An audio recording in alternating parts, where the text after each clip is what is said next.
Ladies and gentlemen, after 13 years, Germany has taken over the presidency of the Council of the European Union in the second half of 2020. It will certainly not come as a surprise to you to hear that this presidency is different to what we are used to. The corona pandemic has required extensive adjustments to be made in terms of both content and organization. New thematic priorities had to be set and, as a result, our presidency program was adjusted. Finally, most of the planned events had to be moved online.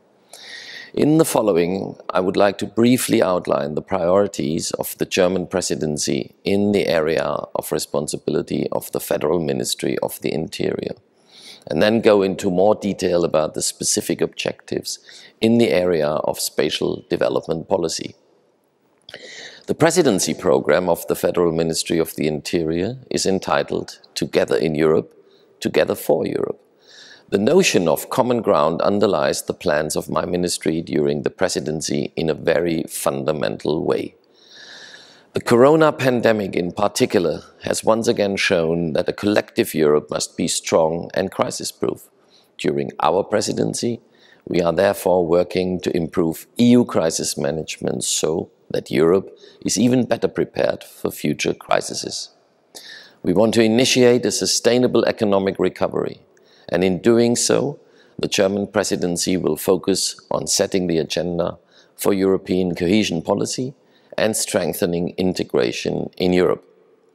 We also remain committed to reaching an agreement on a binding and functioning border procedure that is based on solidarity in Europe. Managing migration and handling refugees are key questions for the future for which Europe must find convincing answers. Finally, we want to continue working together to ensure safety for all of us.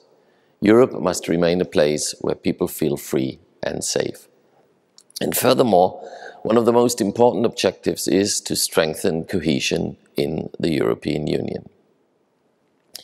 European spatial development has a key role to play in creating long-term sustainable framework conditions for social, territorial and economic development both within and between member states. This is where the Territorial Agenda comes into play, which, together with the Leipzig Charter, as a basic strategic document, sets the course for the development of regions and cities in Europe. Continuing the results of previous presidencies, the renewal process and the final adoption of the Territorial Agenda and the Leipzig Charter are an important aspect of our presidency. A particular concern in this context is to ensure even better dovetailing of the two documents and to provide impetus for the further integration of the territorial and urban dimension into EU cohesion policy and other policy areas. With Corona, we are coming out of a crisis that has shown us that only collectively can we face challenges, leading Europe out of the crisis, strengthening Europe and equipping Europe for future challenges. To do this, we must move closer together. I look forward to working with our European partners, above all our trio partners Portugal and Slovenia, within the framework of the German Council presidency, to shape the European path towards this goal. Thank you very much.